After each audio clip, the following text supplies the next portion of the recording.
সবাইকে শুভেচ্ছা শায়ার টিউবে। আশা করি সবাই ভালো আছেন এবং সুস্থ আছেন।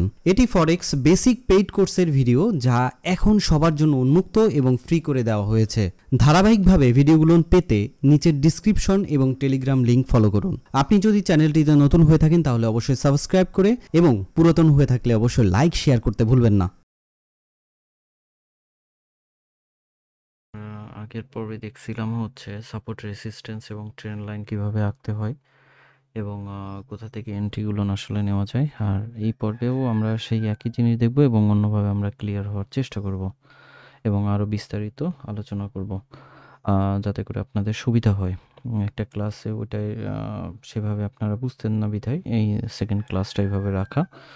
তো এখানে দেখেন আমি অলরেডি গোল্ডের চার্টে আছি।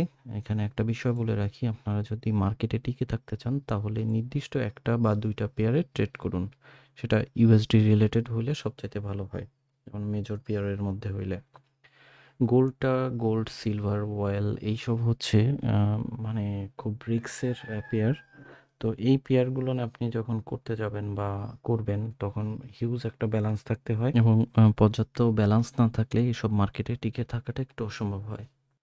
তো আমি গোল্ডের যে চার্টটা নিছি সেটা হচ্ছে forex.com এর আন্ডারে আছে। তো এটা নিয়ে হচ্ছে আমি মূলত অ্যানালাইসিস করব। তো এখানে দেখবেন 1998-তে হচ্ছে গোল্ডের যাত্রাটা শুরু হয় এই forex.com আর এই চার্ট অনুযায়ী, ওদের চার্ট অনুযায়ী। তো এখান থেকে শুরু হইতে হইতে মার্কেট আপে এই পর্যন্ত গেছিল 2011-র দিকে। তারপর মার্কেট এই পর্যন্ত গেছিল 2020-এ এবং এই পর্যন্ত গেছিল 2022-এ। তো এই যে হিস্টোরিগুলো আছে, এই হিস্টোরিগুলো আপনাকে অনেক ধরনের সহায়তা করবে যে মার্কেট সর্বোচ্চ কত পর্যন্ত উঠছিল, সর্বনিম্ন কত পর্যন্ত নামছিল। তো আমরা সেটা একটু জাস্ট মার্ক করা উচিত এখান থেকে। আমি জাস্ট এখানে লাস্টেরটুকু আমি মার্ক করব এই লেভেলটা, বা আপনি এটাকে নোট করে রাখতে পারেন, কারণ যখন আমরা জুম করব তখন একটু ঝামেলা হবে। তো আমি এই এদিকের হিস্টোরিটা দেখব না, আমি 2015 থেকে 2022-এর হিস্টোরি অনুযায়ী এই পর্যন্ত আইকা নিলাম। এখানের এই লেভেলটাও আমি আইকা নিলাম। ওকে, জাস্ট কয়েকটা লাইন টানবো এখান থেকে আমরা, ট্রেডের যে লাইনটা আছে সেটা, কারণ আমরা অন্যভাবে সামনের দিকে আগাবো। এই গেল। এখন এইখান থেকে আমরা এই হিস্টোরিটা পাইলাম। এখন আমাদের যে মেইন থিঙ্কিং হবে সেটা হচ্ছে আমি কয় ঘন্টা ট্রেড করব। আমি যদি 1 ঘন্টায় ট্রেড করি তাহলে আমার 4 ঘন্টার অ্যানালাইসিস করতে হবে। আমি যদি 4 ঘন্টায় ট্রেড করি তাহলে আমার 1 দিনের হিসাবে অ্যানালাইসিস করতে হবে। আমি যদি 15 মিনিটে ট্রেড করি তাহলে আমার 1 ঘন্টার অ্যানালাইসিস করতে হবে। তো এই জিনিসটা মাথায় ঢুকে নেন। আমরা যে টাইমে ট্রেড করব সেই টাইমের উপরে যেটা আছে সেই হিসাবে আমরা অ্যানালাইসিস করব। ধরেন আমরা 1 ঘন্টার ট্রেড করব, তাহলে আমার কয় ঘন্টার অ্যানালাইসিস করতে হবে? 4 ঘন্টার অ্যানালাইসিস করতে হবে। 1 ঘন্টা বা 15 মিনিট করেন, আপনার 4 ঘন্টা করলেই এনাফ। তো আমরা 4 ঘন্টার চার্টে চলে যাব। এখান থেকে এই যে 4 আওয়ার্স এই চার্টে চলে গেলাম।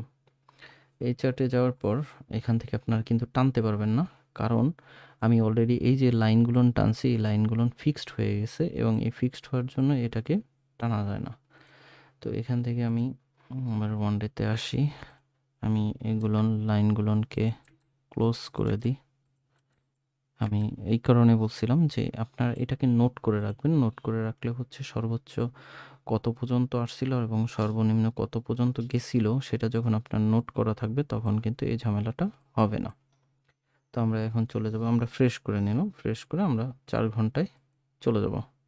এবার এই 4 ঘন্টাই হচ্ছে আমরা অ্যানালাইসিস করব। একটু বড় করে নিই। ওটা ওইভাবে জুম করে আর লাইনগুলো রাখা যাইতো, বাট আমরা রাখলাম না, আমরা এখান থেকেই করব। তো আমি একটু প্রিভিয়াস জায়গাটাকে যাব, এটাকে আমি আর একটু শর্ট করি, এটাকে আর একটু শর্ট। এই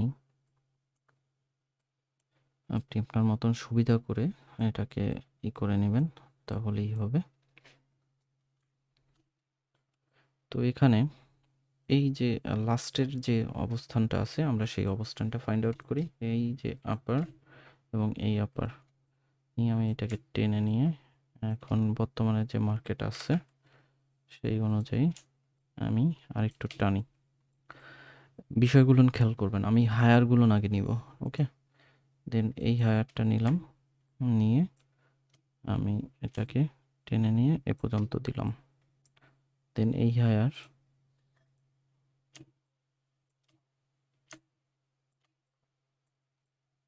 দেন এই হায়ার, প্রত্যেকটা হাই আমরা নিব কারণ এটা 4 ঘন্টার।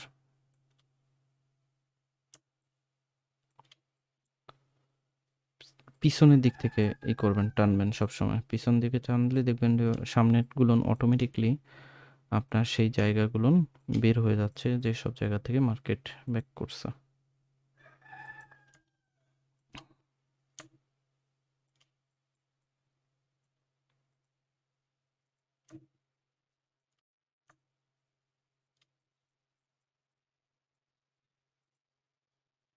এটা আমরা লোয়ার নিয়ে গেছি। এখানে এই একটা হায়ার আছে, একটা আছে, এই হায়ারটা ধরি। ওকে, এখানে লোয়ার, এখান থেকে মার্কেট উঠছিল।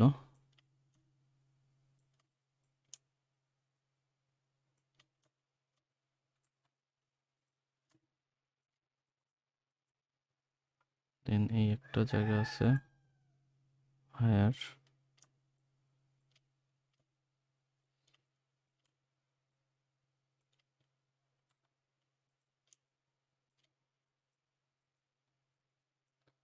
দেন এই একটা লোয়ার আছে।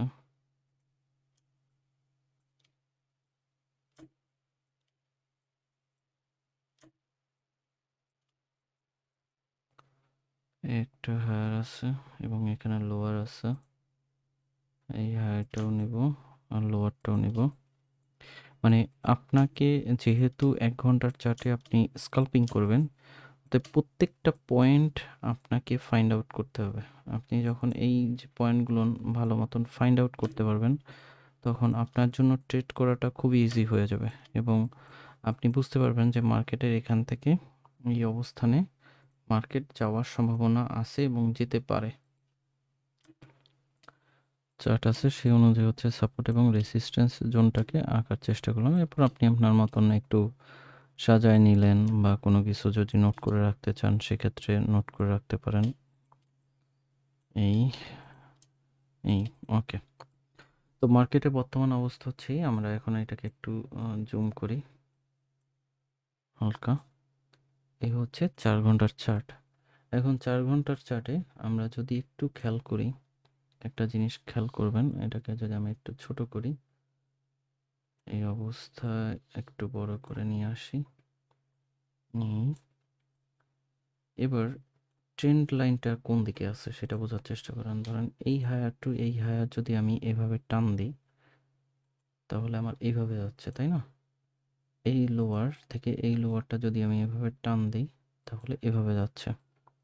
শেষের চারটা আমরা দেখতেছি, আমরা কিন্তু আগের গুলোন থেকে সাপোর্ট রেসিস্ট্যান্স আঁকছি। ট্রেন্ড লাইনের আমার দরকার নাই, কারণ আমার অলরেডি মার্কেট ওভাবে চলে গেছে। এখন আমরা সামনেরটাকে ফলো করার চেষ্টা করব। তো এই অবস্থান থেকে হচ্ছে কি, এই যে অবস্থানটা আছে এটা হচ্ছে 12ই আগস্ট 2022 থেকে হচ্ছে মার্কেট ডাউন ট্রেন্ড শুরু হয় এবং এখান থেকে মার্কেটটা খেয়াল করলে দেখবেন এই পজিশনটায় মার্কেট একটু হালকা উতাল ফাতাল করছে। উতাল ফাতাল বলতে মার্কেটটা একটু ট্রেন্ড লাইন ভেদ করে উপরের দিক যাওয়ার চেষ্টা করছিল, বাট এটা হয় নাই।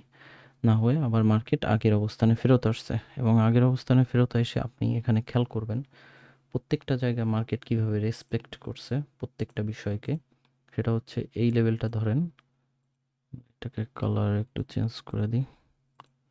এই লেভেলটা দেখেন, এখান থেকে মার্কেট নামছে এই পর্যন্ত, দেন উঠছে এই পর্যন্ত, নামছে এই পর্যন্ত, উঠা ভাঙার চেষ্টা করছিল, উপরে যাওয়ার চেষ্টা করছিল, হয় নাই।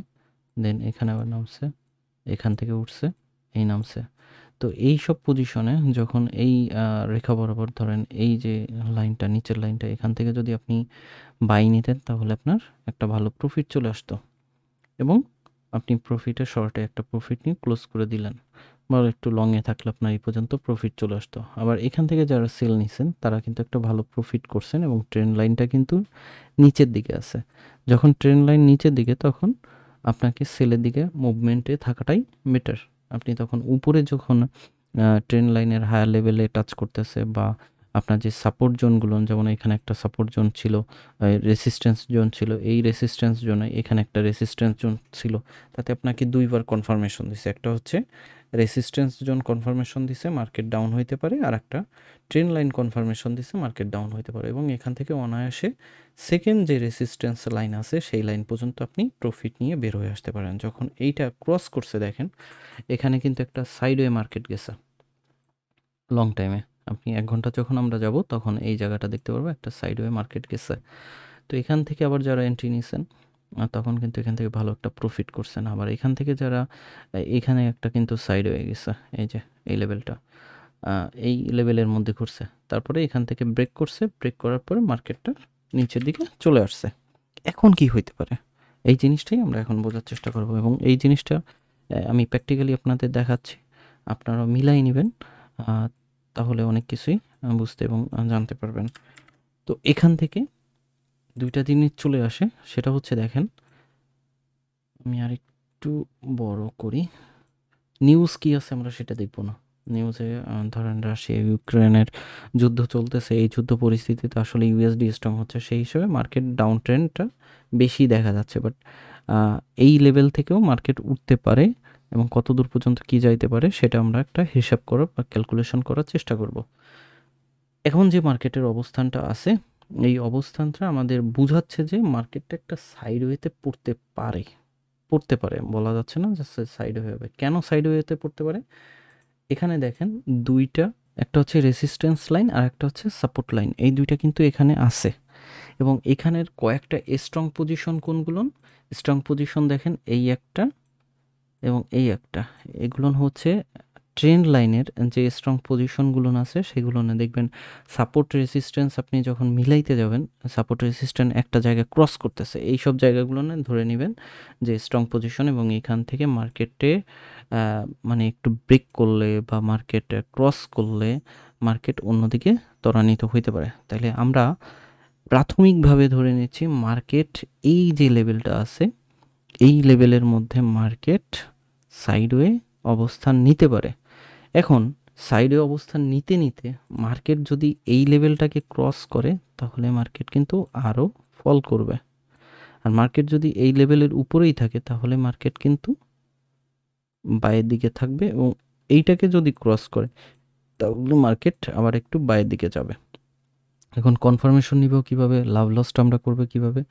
এখন যে অবস্থানে আছে মার্কেট এই অবস্থান থেকে আমাদের এন্ট্রি নেওয়াটা একটু বোকামি, বাট সাইডওয়ে হিসাবে আমরা এখান থেকে বাই নিতে পারি, এখান থেকে আমরা ইজিলি একটা বাই নিতে পারি। আমি কিন্তু 4 ঘন্টার চার্টে, এটাকে আমরা যদি 1 ঘন্টার চার্টেও নিতে চাই তাহলে দেখবেন যে কিছুটা ওইভাবেই আসতেছে। সরি, এই তো আমরা 4 ঘন্টা চার্ট হিসাবেই পর্যালোচনা করব। 1 ঘন্টার এখান থেকে আমরা ট্রেড নিব, ঠিক আছে, বাট আমরা 4 ঘন্টার স্ট্যাকে পর্যালোচনা করে তারপরে 1 ঘন্টায় আসি। এটাকে একটু সরায়ে আপার লেভেল করে নেবেন। এই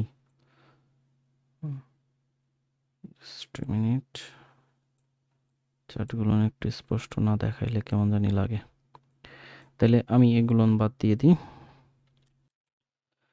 সমস্যা হচ্ছে আমরা আন্দাজের উপর হচ্ছে ট্রেড নিয়ে থাকি যে এই নামছে তাহলে এখান থেকে উঠছে এখান থেকে হবে। তো এইভাবে ট্রেড নিলে আসলে প্রফিট করা সম্ভব হয় না বা প্রফিট আসে না। আপনি এখন হিসাব করবেন যে এই যে লেভেলটা আমি আঁকছি এই লেভেলে আসলে পরে মার্কেট একটু না একটু হইলেও মার্কেট আপের দিকে যাবে এবং এই যে ক্রস লাইনটা দেখতেছেন তাতে আমি এখানে একটা পেন্ডিং অর্ডার দিয়ে রাখতে পারি। কোথায়? এখান থেকে দেখেন প্রাইস লেভেল দিয়ে করে নিব আমি, ঠিক এইটার উপরে দিব একটু, হ্যাঁ উপরে দিব এই লেভেলটা। আমি নিব কি বাই নিব কি কারণে? আমরা যদি ইউএসডি রিলেটেড পেয়ারগুলো দেখি তাহলে দেখব যে ইউএসডি রিলেটেড পেয়ারগুলো লং টাইমে কিন্তু মানে ইউএসডি স্ট্রং হওয়ার কারণে ওই পেয়ারগুলো উইক হওয়ার কারণে ইউএসডি রিলেটেড যে ইউএসডি যদি মেজর হয়ে থাকে লং টাইমে সেগুলো আপের দিকে গেছে, আর যদি ইউএসডি মাইনর হয়ে থাকে সেক্ষেত্রে লং টাইমে ডাউনের দিকে গেছে। ওকে, সেই হিসাবে যদি আমরা ধরি তাহলে এখন কি আছে, এখানে ইউএসডি হচ্ছে মাইনর হিসাবে আছে, গোল্ড হচ্ছে মেজর হিসাবে আছে, তাই না, XAU USD। তো সেই ক্ষেত্রে আমাদের গোল্ড কিন্তু স্ট্রং না, ইউএসডি স্ট্রং আপাতত দৃষ্টিকোণ থেকে। বাট আমি এখান থেকে বাই নেব এই কারণে যে এই পজিশন থেকে মার্কেট একটু হলেও বায়ে যাবে এবং এখানে একটা সাইডওয়ে মার্কেট আসতে পারে। 100% কেউই ফরেক্সে কোনো কিছু বলতে পারবে না, বাট সাইডওয়ে মার্কেট হইতে পারে। কি কারণে হইতে পারে? কারণ এখানে একটা উপরে রেসিস্ট্যান্স জোন এবং নিচে একটা সাপোর্ট জোন আছে। আমি এটার কালার চেঞ্জ করে দিই, এটা হচ্ছে সাপোর্ট জোন এবং এটা আমাদের রেসিস্ট্যান্স জোন। এখন এই লেভেলটা যদি ভাঙে তাহলে কি হবে, এই লেভেলটা ক্রস করে উপরে উঠলে কনফার্মেশন দিলে সেকেন্ড ক্যান্ডেলে তখন মার্কেট আপে যাওয়ার সম্ভাবনা আছে। এই লেভেলটা ভাঙলে ট্রেন্ড লাইন ফলো করে মার্কেট ডাউনে যাওয়ার সম্ভাবনা আরও আছে। আর যদি ট্রেন্ড লাইন ফলো করে মার্কেট ডাউনে যায় তাহলে মার্কেট কত দূর পর্যন্ত যাইতে পারে, নেক্সট যে সাপোর্ট লেভেল এবং রেসিস্ট্যান্স লেভেলের মানে নেক্সটেরগুলো হচ্ছে আপনার সাপোর্ট লেভেল, রেসিস্ট্যান্স না, তো সেই পর্যন্ত যাওয়ার সম্ভাবনা আছে। তো সেটা কোনটা, এই পজিশনটা। এটাকে আমি আবার একটু হাইলাইট করি, এই যে এই পজিশনটা। তো এই পজিশনটা এখন আমাদের যেটা করণীয় হবে সেটা হচ্ছে এই লেভেলটা, এখন আমাদের যেটা করণীয় হবে সেটা হচ্ছে এই লেভেলটা যদি ক্রস করে তাহলে কিন্তু মার্কেট একেবারে ডাউনে এসে এই লেভেলে টাচ করবে। সেহেতু আমাদের যে জিনিসটা আমরা করব, এখান থেকে যদি আমরা বাই ধরি, মার্কেট কিন্তু দেখতেছেন ক্যান্ডেলগুলো কিন্তু ডাউন ট্রেন্ড হচ্ছে, বাট আমি ডাউন ট্রেন্ডে যাব না, আমি বাই নিব। বাই নিলে আমি প্রফিট নিব কোন পর্যন্ত, আমার লেভেলটা কি, প্রফিট নিব আমি এই পর্যন্ত, TP1 ধরতে পারি।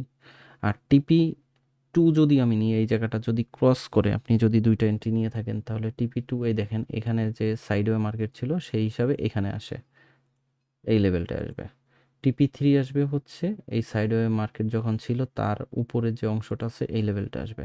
এই প্রত্যেকটা জায়গায় সাপোর্ট এবং রেসিস্ট্যান্সের প্রত্যেকটা জায়গায় যায় মার্কেট ঠেক খায়, আর সেই অনুযায়ী হচ্ছে TP1 TP2 TP3 এভাবে হয়ে থাকে। এখন TP1 TP2 TP3 এই জিনিসটা কোন হিসাবে হয়ে থাকে সেই যাও আপনাদের আমি বুঝাবো এই পর্বে। তো এখান থেকে আমরা বাই নিলাম, ওকে, এই জায়গায় আমি পেন্ডিং অর্ডার রাখবো। আর এখান থেকে যদি আপনি নিতে যাচ্ছেন ঠিক আছে নেন, সমস্যা নাই। এই যে এই পজিশন থেকে মনে করলাম যে আমরা এই পজিশন থেকে একটা বাই নিলাম এবং এখানেও একটা আমরা বাই রাখলাম, দুইটা বাই রাখলাম। এখানে টিপি রাখতেছি কোথায়, এখানে একটা, এইটা রাখতেছি TP1, এইটা রাখতেছি TP2, আর এখানে আর একটাও যদি এন্ট্রি দিয়ে থাকি তাহলে এখানে TP3 হিসাবে রাখতেছি। এসএলটা রাখবো কোথায়, এসএলটা মূলত হিসাবে আসে হচ্ছে এইটার নিচে, তাই না, এইটার নিচে, যেহেতু এখানে একটা আমাদের সাপোর্ট জোন আছে, এইটার নিচে আসে, কিন্তু আমরা ওইটার নিচে রাখবো না। এই যে ট্রেন লাইনটা আছে এই ট্রেন লাইনের এই বরাবর রাখতে পারি, অথবা আমরা যদি আমাদের ব্যালেন্স বেশি থাকে সেই হিসাবে আমরা এই জায়গাটা, এই যে দেখেন সাপোর্ট এবং ট্রেন্ডের একটা ক্রস হয়েছে, এই ক্রসের নিচে আমরা রাখতে পারি।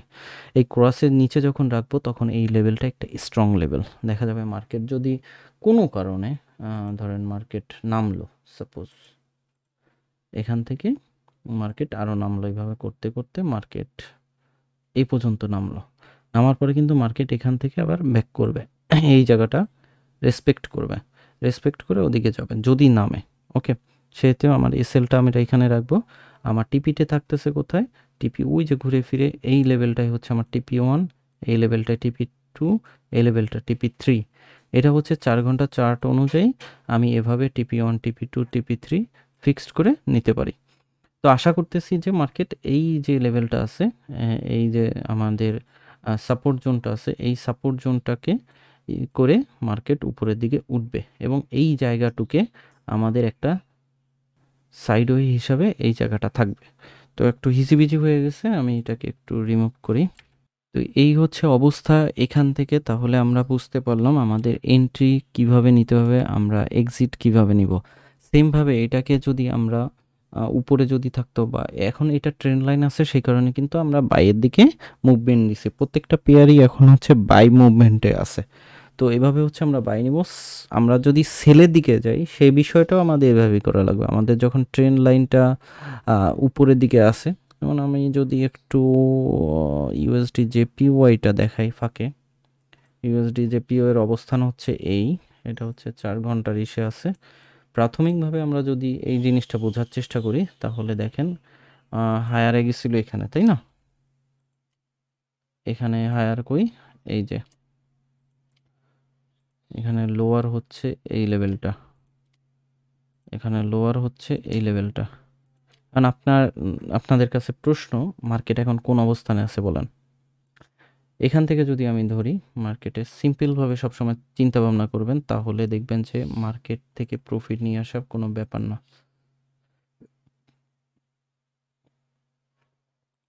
এটাকে আরেকটু নামায় এই অবস্থানটা দিই, আর এটা এইভাবে আসে হিসাবে, তাইলে এটা আর এটাকে যদি পরেরটা ধরলে এইটা লোয়ার, ওকে।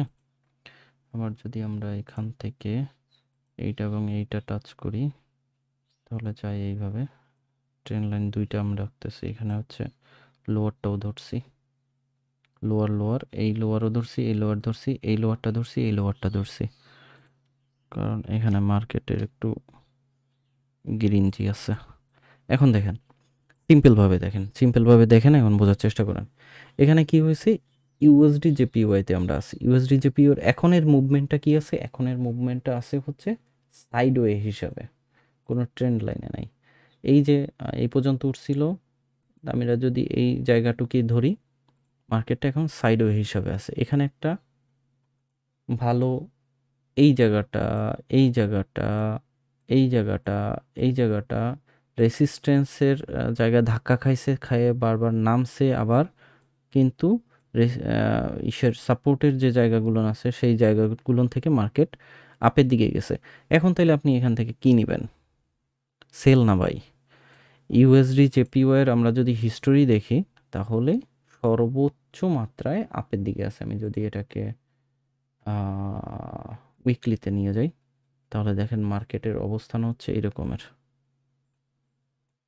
এই হচ্ছে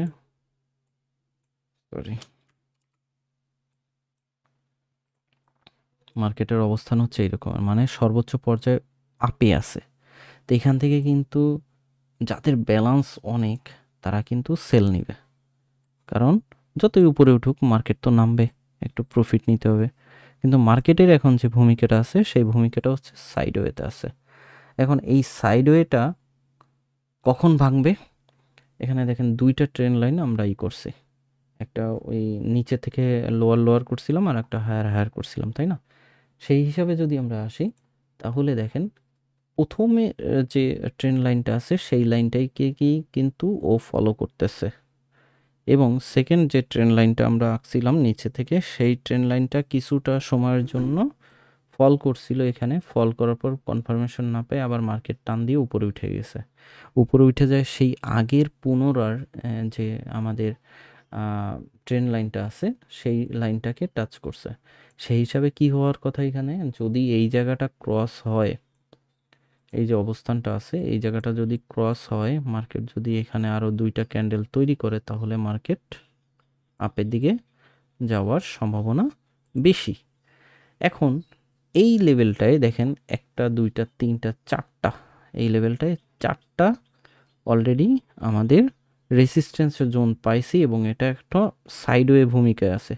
তাহলে এইখানে আমি অনায়াসে একটা সেল কি আশা করতে পারি, আমি এখান থেকে একটা সেল আশা করতে পারি এবং মনে করতে পারি যে না, এখান থেকে সেল হওয়ার একটা সম্ভাবনা আছে। কখন নিব, এই যে ট্রেন লাইনের যে চ্যানেলটা আছে এই চ্যানেলের নিচে যখন কনফার্মেশন দিবে দুইটা বা তিনটা ক্যান্ডেল এরকমের, যখন কনফার্মেশন দিবে এবং এটার নিচে থাকবে তখন আমি এই পজিশন থেকে সেল নিব। সেল নিয়ে আমি টিপি রাখতে পারি এই পর্যন্ত। আমার এসএলটা রাখবো কোথায়, এইখানে মার্কেট কিন্তু এই পর্যন্ত একটা বাড়ি মারছিল, সো আমার এসএলটা রাখতে হবে এই যে ক্রসটা হয়েছে এই জায়গাটা দেখছেন, এই সাপোর্টের জায়গাটা, রেসিস্ট্যান্স এবং আপনার ট্রেনের যে ক্রসটা, তাহলে আমার এসএলটা থাকবে কোথায়, এখানে, এর একটু উপরে রাখবো সবসময়। তাহলে আমি এখানে এসএল দিয়ে এখানে আমি যদি এন্ট্রি দিই একটা সেল আমি টিপিটা রাখলাম এই। এখন হিসাবে কিন্তু আসতেছে মার্কেটটা এখনও বাই ট্রেন্ড দেখাচ্ছে। সো মার্কেট কিন্তু আবার ওঠার সম্ভাবনা আছে এবং কত দূর উঠতে পারে, এই পর্যন্ত উঠতে পারে, কারণ এখানে একটা অলরেডি সে ধাক্কা খায় নামছিল। যদি এই জায়গাটা ক্রস করে তাহলে মার্কেট ট্রেন্ড লাইনের এই লেভেলটায় চলে যাবে। তো এইভাবেই হচ্ছে মার্কেট চলতে থাকে, মানে আপনাকে লাভ লস মিলাই হচ্ছে আপনাকে এন্ট্রি দিতে হবে এবং আপনাকে বুঝতে হবে মার্কেটের চলমান পরিস্থিতিটা কোন দিকে। তো বর্তমান যে পরিস্থিতি আছে এই পরিস্থিতিতে আসলে টেকনিক্যাল অ্যানালাইসিসটা একটু টাফ হয়ে যাচ্ছে এই কারণে যে মিলতেছে না অনেকের। রাশিয়া এবং ইউক্রেনের যে যুদ্ধ পরিস্থিতি, এই যুদ্ধ পরিস্থিতি হচ্ছে সবার মধ্যে একটা আতঙ্ক ছড়ায় দিছে এবং মার্কেটের যত আগের রেকর্ড আছে সেই সব রেকর্ড ভাঙা মার্কেট কিন্তু অন্যরকম অবস্থানে আছে। তো এই অবস্থায় এই সময়টায় মার্কেটে যদি ট্রেড নিতে হয় তাহলে সেটা নিতে হবে দক্ষতার সহিত এবং ডে ট্রেডিংয়ে যাইতে হবে, যে আমি ট্রেড নিব, লাভ হোক লস হোক আমি দিনেরটা দিনে ক্লোজ করে বের হয়ে আসব, আমি লং টাইমে ট্রেডে থাকবো না। তো এভাবে যদি করা যায় তাহলে এখান থেকে প্রফিট করা সম্ভব। আর যাদের ব্যালেন্স হিউজ আছে তারা এখান থেকে ভালো একটা প্রফিট বের করে নিয়ে আসতে পারে। যেমন ইউএসডি যে পিওর ক্ষেত্রে যদি আমরা বলি এই ক্ষেত্রে আমরা যদি আমাদের 10,000 বা $20,000 থাকে তাহলে আমরা এখান থেকে অনায়াসে একটা বড় লটে ট্রেড নিতে পারি সেলের দিকে, কারণ একটু হলেও মার্কেট নামবে। আর যখন নামতেছে এই সাপোর্ট রেসিস্ট্যান্সের জোন বরাবর থাকতেছে তখন আমরা এখান থেকে প্রফিট ক্লোজ করে বের হয়ে আসতে পারি। তো আজকের পর্বে হচ্ছে আমরা কিভাবে এন্ট্রি নিব, কোথায় সেলটা দিব, এই জিনিসটা আমরা ক্লিয়ার হইলাম। আবার সাপোর্ট এবং রেসিস্ট্যান্স এবং চার্ট সম্পর্কে মানে ট্রেন্ড লাইন সম্পর্কে আরেকটু ভালোভাবে বোঝার চেষ্টা করব। আগের ক্লাসটাও আমরা বুঝি, এই ক্লাসটায় আমরা আরেকটু ভালোভাবে বোঝার চেষ্টা করছি। সিম্পলভাবে আপনি যদি এটাকে ফলো করে ট্রেড করেন তাহলে আপনার একটা প্রফিট চলে আসবে। এভাবে হচ্ছে আপনার অ্যানালাইসিস করতে হবে এবং এভাবেই আপনাকে ট্রেন্ড লাইন সাপোর্ট লাইন বের করে তারপরে আপনাকে সিদ্ধান্ত নিতে হবে আপনি কিভাবে ট্রেড নেবেন। এখন ধরেন আমি আপনাদের সিগন্যাল দিতেছি, আমার সিগন্যাল যে সবসময় অ্যাকুরেট হবে সেটা কিন্তু সত্য না বা 100%ও স্বচ্ছ হবে না। আপনি যখন অ্যানালাইসিস করবেন আপনার মতন করে এবং আমার অ্যানালাইসিসগুলো আপনি দেখবেন, আরেকজনের অ্যানালাইসিস দেখবেন, 3-4টা অ্যানালাইসিস যখন আপনি মিক্সড করবেন তখন যখন দেখবেন যে 5টা অ্যানালাইসিস দেখলেন 5জনে 3জন বলতেছে মার্কেটটা সেলের দিকে যাওয়ার সম্ভাবনা আছে, তখন আপনি কিন্তু শিওর হয়ে যাচ্ছেন যে না, এখানে একটা রিস্ক নেওয়া যেতে পারে। ফরেক্স মার্কেট হচ্ছে লাভ লস মিলায়, এখানে কেউ 100% বলতে পারবে না মার্কেট আপে যাবে বা 100% কেউ বলতে পারবে না মার্কেট ডাউনে যাবে, বা এই পজিশন থেকে মার্কেট সেল হবে বা এই পজিশন থেকে বাই হবে। আমরা অনুমান করে একটা অ্যানালাইসিসের মাধ্যমে বা আমরা যে ফান্ডামেন্টাল বিষয় আছে বা মনস্তান্ত্রিকভাবে আমরা ট্রেডগুলো নিয়ে থাকি, নিয়ে আমরা এখান থেকে প্রফিট নিয়ে বের হয়ে আসি। তো আজকে আমরা ইউরো ইউএসডি ইউএসডি জেপিওয়াই এবং গোল্ড থেকে হচ্ছে ট্রেডগুলো বোঝার চেষ্টা করলাম যে আমাদের কিভাবে আসলে ট্রেডটা নিতে হবে, কোথায় আমরা এসএল এবং টিপিটা দিব, ট্রেন্ড লাইনটা কোন দিকে আছে। তো একটা কথা বলে থাকে সবাই যে ট্রেন্ড ইজ ফ্রেন্ড, ট্রেন্ডের বরাবর চলাটাই ভালো এবং এখান থেকে ভালো প্রফিট নিয়ে আসা যায়। হ্যাঁ, অবশ্যই ট্রেন্ড যেদিকে থাকে সেদিক থেকে আপনি প্রফিট নিয়ে আসতে পারবেন, বাট আমার দৃষ্টিকোণ থেকে আমি এই যে লেভেলগুলো আপনাদের বললাম ওই লেভেল অনুযায়ী হচ্ছে আমি টিপি বা এসএল দিয়ে আমি ওভাবে প্রফিট নিয়ে বের হয়ে আসি। যেমন ইউএসডি জেপিওয়াইয়ের ক্ষেত্রে ধরেন এই যে লেভেলটা আছে এই লেভেল থেকে আমি সেলের দিকে থাকবো, আমি এখান থেকে কিন্তু আপের দিকে থাকবো না। যদিও আপের দিকে আছে, দেখেন মার্কেট কিন্তু এইভাবে যাইতে যাইতে আপের দিকে আছে, বাট আমি যাব না। আমি খোঁজার মোক্ষম সময়টা অপেক্ষায় থাকবো যে এই লেভেল থেকে কিভাবে সেলে নামে। কারণ হচ্ছে কোন পেয়ারটা সর্বোচ্চ মাত্রায় উঠছে, কোন পেয়ারটা সর্বোচ্চ মাত্রায় নামছে। যখন সর্বোচ্চ মাত্রায় উঠে তখন সেলের দিকে থাকাটাই ভালো, আর যখন সর্বোচ্চ মাত্রায় নিচে নামে তখন বায়ের দিকে থাকাটা ভালো। এবং যদি অ্যাভারেজে থাকে তখন আপনি ট্রেন্ড লাইনটা ফলো করতে পারেন। যেমন এইখান থেকে আমি ধরেন সেল নিলাম, আমার প্রফিট কম আসবে, তারপরে ট্রেন্ড লাইনের কখন মাথায় টাচ করবে সেই অপেক্ষায় আমি ধরেন ছিলাম। এখান থেকে যারা নিছে এই লেভেলে যখন আসছে তখন তারা বাই নিছে, বাই নিলে কিন্তু একটু একটু একটু একটু একটু করে এই লেভেল পর্যন্ত তারা প্রফিট নিয়ে বের হয়ে আসতে পারছে, বা এই লেভেলে তারা প্রফিট ক্লোজ করে দিছে, একটা ভালো প্রফিট নিয়ে বের হয়ে আসছে, তাই না, যারা বাই নিছে। বাট আমি কিন্তু বাই নিই নাই, আমি চুপ করে বসে আসছি যে কখন মার্কেট উপরের যে ট্রেন্ড লাইনটা আছে সেই জায়গাটা মার্কেট টাচ করবে। তো এখানে যখন টাচ করলো ধরেন আমি এখান থেকে সেল নিছি, সেল নিলে আমি অটোমেটিকলি এই পজিশনে যেহেতু এখানে একটা সাপোর্ট জোন আছে, আমি এই সাপোর্ট জোনের একটু উপর থেকে আমি প্রফিট নিয়ে বের হয়ে আসলাম স্কাল্পিং করে। সেমভাবে আমার আবার যখন মার্কেট উপরে উঠলো তখন আমি কি করলাম, আবার সেল নিয়ে সাপোর্ট জোন এই দুইটার মাঝখানের আমি ধরবো, মাঝখানের যে অপশনটা আছে সেখান থেকে আমি প্রফিট নিয়ে বের হয়ে আসলাম, কারণ এই পর্যন্ত মার্কেট নামাটা একটু টাফ হয়ে যাবে। সেন আবার যখন মার্কেট উপরে উঠলো তখন এই পজিশনে যদি আমি সেল নিয়ে থাকি তাহলে আমার এই পজিশন থেকে আমি প্রফিট নিয়ে বের হয়ে আসছি। এখন কি হয়েছে, মার্কেট এখান থেকে নিচে নেমে গেছে এইখানে, এখন কিন্তু কোনো একটা অবস্থানে ছিল না, অতএব এখান থেকে এন্ট্রিটা নেওয়া বোকামি। কখন নিতে পারতাম, এই লেভেলে যদি মার্কেট যাইতো তখন বাই নেওয়া পসিবিলিটি হইতো, কিন্তু আমি বাই নিতাম না, অনেকে বাই নিত। এখন আমি আবার অপেক্ষায় আছি কি, যে মার্কেট এই যে পজিশনটা আছে এই পজিশনটা একটু ক্রস করে, এই লেভেলটা যখন ক্রস করে যাবে, ক্রস করে গেলে এখানে যদি 2-3টা ক্যান্ডেল করে তাহলে আমি আবার সেলের দিকে থাকবো, কারণ বাইরের দিকে আমার থাকার কোনো মুভমেন্ট মানে মন মানসিকতা নাই, কারণ সর্বোচ্চ মাত্রায় উপরে আছে। হ্যাঁ, উপরে যাইতে পারে, বাট আমি নিব না, আমি সেলের দিকে থাকবো, কারণ মার্কেট সর্বোচ্চ মাত্রায় আপের লেভেলে আছে। যদি এটা আপের লেভেলে না থাকতো তাহলে বাই নেওয়া যাইতো। তো এই সব জিনিসও একটু মাথার মধ্যে ঢুকাইতে হবে। এটা আমার থিঙ্কিং বা আমার পদ্ধতিটা আপনাদের শেয়ার করতেছি। বাট আপনি যদি মনে করেন যে না, এখানে এই ট্রেন্ড লাইনের এখানে আছে তাহলে আমি এখান থেকে বাই নিব, যদি এখান থেকে বাই নেওয়ার সিদ্ধান্ত নিয়ে থাকেন তাহলে আপনার এসএল লেভেলটা হবে এই যে ক্রস করছিলাম মার্কেটটা সাপোর্ট জোন এবং ট্রেন্ডের জোন, এই লেভেলটা হবে আপনার জন্য এসএল, আর আপনার টিপি লেভেলটা হবে উপরে যে সাপোর্ট এবং রেসিস্ট্যান্সের জোন আছে তার একটু নিচে। ওকে, তো আজকের ক্লাসটা এই পর্যন্ত। আশা করি সাপোর্ট, রেসিস্ট্যান্স এবং ট্রেন্ড লাইন সম্পর্কে ক্লিয়ার হয়ে গেছেন, এবং কোথা থেকে কিভাবে এন্ট্রি নিতে হবে না নিতে হবে সে জিনিসটাও আপনারা ক্লিয়ার হয়ে গেছেন। আগামী পর্বে হচ্ছে MT4-এ আমরা কিছু ইন্ডিকেটর অ্যাড করব, এবং ওই ইন্ডিকেটরের মাধ্যমে কিভাবে ট্রেড করা যায় এটা আমরা দেখব এবং শেখার চেষ্টা করব। আমাদের আর অল্প 2-3টা ক্লাস হবে, এই ক্লাসের পর আমাদের এই কোর্সটার এখানে সমাপ্তি ঘটবে, এবং আপনারা যারা আছেন তারা এরকমের অ্যানালাইসিস করে আমি একটা কোড দিয়ে দিব আপনাদের, যারা যারা এখন পর্যন্ত রেজিস্ট্রেশন করছেন, ভর্তি হয়েছেন, তাদের একটা ইউজার কোড দিয়ে দেবো। আপনারা জাস্ট দেখা যাবে যে অনেকে যখন ভর্তি হয়ে যায় তখন আসলে ফাইন্ড আউট করাটা টাফ হয়ে যায় যে তিনি আসলে ভর্তি হয়েছিলেন কি না। তো ওই কোডটা দিয়ে দিলে আপনার যখন কোনো প্রশ্ন থাকবে বা কোনো কিছু জানার থাকবে তখন আমাকে জাস্ট নক দিলে হবে। কোড নাম্বারটা যখন আপনাদের কাছে চাইলাম, আপনারা কোড নাম্বারটা দিলে আমার জন্য আপনাকে ফাইন্ড আউট করতে সুবিধা হবে, মানে একটা রোল নাম্বার বলা যায়। তখন আমি দেখা গেল আপনাদের কোনো প্রশ্ন থাকলে বা এরকমের অ্যানালাইসিস করছেন সেটার কোনো যাচাই বাছাই থাকলে আমি ওভাবে আপনাদের সাপোর্ট দিয়ে যাবো ইনশাল্লাহ। তো আজকের ক্লাসটা এই পর্যন্ত।